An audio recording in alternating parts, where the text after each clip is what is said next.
নমস্কার সবাইকে মুড়ি ব্লগে আপনাদের অনেক অনেক স্বাগত জানাই। চলে এসেছি দার্জিলিংয়ে রুম নিয়ে ফ্রেশ হয়ে ব্রেকফাস্ট করে চলে এসেছি মল রোডের দিকে ঘুরতে। মল রোডে এসে আমাদের একজনের সাথে দেখা হলো, খুবই বিখ্যাত ইউটিউবার মাম্পির সাথে। খুবই ভালো মনের মানুষ, আমরা গিয়ে কথা বললাম, ফটোও তুললাম, খুবই ভালো লাগলো। আমার ভিডিওগুলো যদি আপনাদেরকে দেখতে ভালো লাগে তাহলে অবশ্যই সাবস্ক্রাইব করবেন। পুরো মল রোড ঘুরে নিলাম, খুবই দারুণ জায়গা। এবার যাব নিচের দিকে, চলুন। আজকে সন্ধ্যাবেলায় আমরা শিলিগুড়ির জন্য বার হয়ে যাব।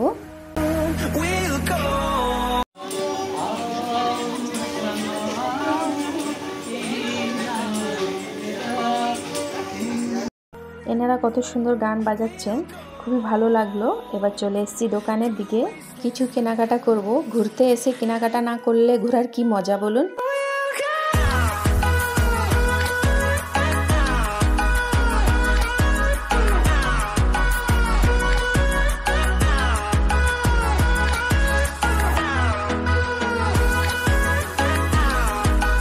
চলে এসেছি এবার হোপ গ্লেনারির দিকে, চলুন এবার ভিতরে যাব।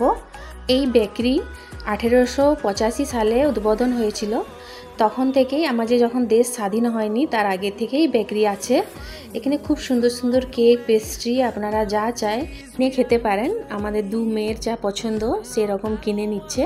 তারপরে আমরা খেয়ে এখান থেকে বার হয়ে যাব। আমাদের সন্ধ্যাবেলায় গাড়ি, আজ গাড়ি করে চলে যাব আমরা শিলিগুড়ি। কাল নিউ জলপাইগুড়ি থেকে আমাদের ট্রেন, কাল আমরা বাড়ি ফিরবো। চলে এসেছি বাইরের দিকে, দার্জিলিংয়ের বিখ্যাত টয় ট্রেন।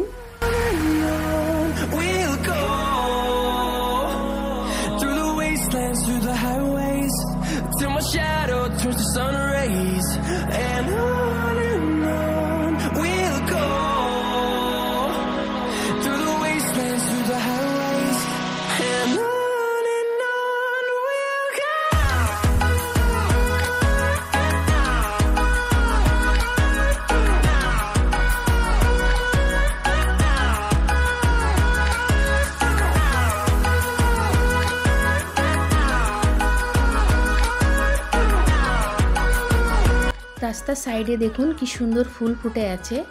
এমনি ফুল কিন্তু আমাদের দিকে দেখা যায় না, এগুলো ঠান্ডার জায়গায় হয় মনে হয়। খুবই সুন্দর লাগছে কিন্তু দেখতে।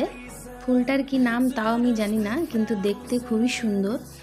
এবার যাচ্ছি আমরা রুমের দিকে। এরপরে খাবার খেয়ে আমরা বার হয়ে যাব শিলিগুড়ির উদ্দেশ্যে। চলুন তাহলে ভিডিওটা এই পর্যন্তই রাখছি। সবাই ভালো থাকবেন, সুস্থ থাকবেন, সাবধানে থাকবেন। দেখা হবে পরের একটা ভিডিওতে। আমার ভিডিও দেখার জন্য আপনাদের সবাইকে অনেক অনেক ধন্যবাদ।